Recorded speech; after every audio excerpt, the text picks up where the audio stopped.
Selamat pagi anak-anak, salam sejahtera bagi kita semua. Pada pertemuan kali ini adalah pertemuan PJJ yang kedua, yaitu Bahasa Indonesia kelas 7, bab 2, teks cerita fantasi. Pernahkah kalian melihat film anak-anak seperti Doraemon, Naruto, kemudian ada juga Barbie? Nah, dalam cerita Doraemon itu menceritakan tentang petualangan di luar angkasa.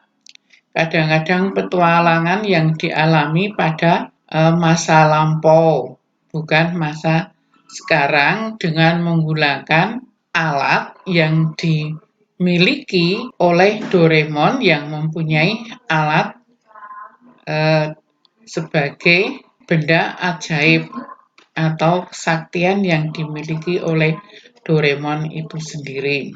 Itu bisa kalian lihat pada acara di stasiun RCTI setiap jam 7 pagi hingga jam 8. Kalian bisa mencatat, bisa memperhatikan apa yang dialami tentang tokoh-tokoh tersebut. Itu yang saya tanyakan mengenai cerita fantasi. Pada pelajaran yang kemarin, yaitu membahas tentang ciri-ciri cerita fantasi, kemudian jenis-jenis cerita fantasi. Mungkin bisa kalian baca di Magic ataupun di buku paket. Kompetensi dasar ini termasuk keterampilan. Kalau 3.3 pada pertemuan yang kemarin itu adalah pengetahuan. Ini termasuk keterampilan, yaitu menceritakan kembali isi teks narasi, cerita fantasi yang didengar dan dibaca. Indikator pencapaian kompetensi. 1. Menyimpulkan tokoh dan latar cerita fantasi. 2. Menyimpulkan urutan cerita fantasi. 3. Menceritakan kembali isi cerita fantasi secara lesan ataupun tulis. Menyimpulkan tokoh itu siapa tokohnya dan latar ceritanya yang dimaksud di sini, di mana tempat terjadinya peristiwa fantasi tersebut. Urutan ceritanya bagaimana? Yang pertama itu apa kejadiannya, kedua apa, ketiga apa, dan seterusnya. Ringkasan materi. Menceritakan kembali isi cerita fantasi yang didengar dan dibaca. Untuk dapat menceritakan kembali isi cerita fantasi yang dibaca atau didengar, kalian harus menentukan unsur-unsur pembangun teks terlebih dahulu. Unsur-unsur pembangun cerita fantasi sebagai berikut. 1. Tema, yaitu hal yang dibicarakan dalam cerita atau topik cerita. Intinya adalah pokok masalah dalam cerita tersebut. 2. Alur atau plot, yaitu jalinan cerita atau urutan cerita dari awal sampai akhir. Tokoh, yaitu pelaku dalam cerita. 4. Penokohan, yaitu watak atau karakter pelaku seperti baik, buruk, santun, periang, protagonis, dan antagonis. Sudah mengerti yang dimaksudkan? Semoga kalian mengerti dan jelas. Protagonis adalah pemain atau tokoh yang mempunyai perilaku baik, jujur, suka menolong. Kemudian antagonis adalah tokoh yang perilakunya tidak baik, jahat, suka mengganggu orang, suka menyengsarakan orang lain. 5. Latar atau setting, yaitu tempat, waktu, dan suasana kejadian dalam cerita. Di sini ada latar waktu, itu kapan terjadinya peristiwa. Latar tempat itu juga di mana tempat terjadinya peristiwa itu. Suasananya, yang dimaksud suasana di sini adalah suasana sedih, kemudian senang, bahagia, kejadian dalam cerita. Yang keenam, sudut pandang, yaitu penempatan.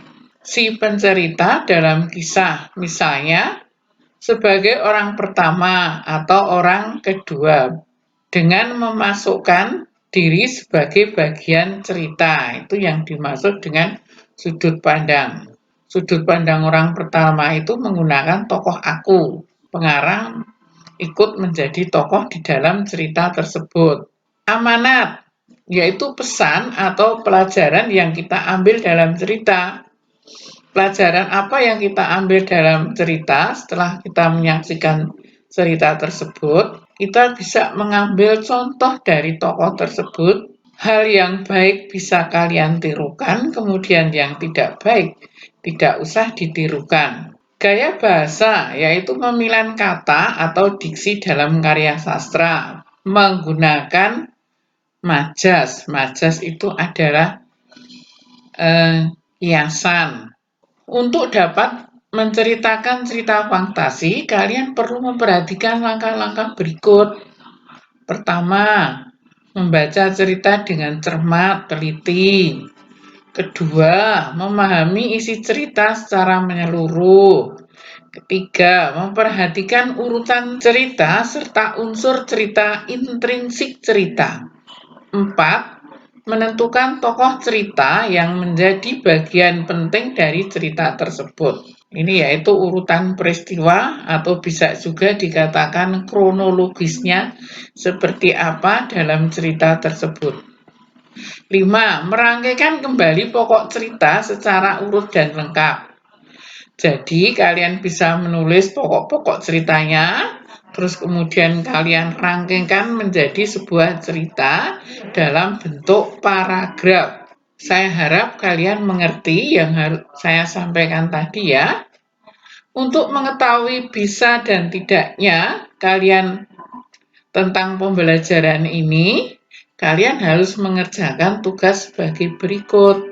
Tugas yang harus kalian kerjakan. Ini ada soal, misalnya bacalah cerita fantasi dari majalah anak atau dari buku paket. 2. Tulislah tokoh dan latar cerita fantasi tersebut. 3. Tulislah urutan cerita fantasi tersebut. Urutan itu kejadiannya bagaimana, alurnya seperti apa.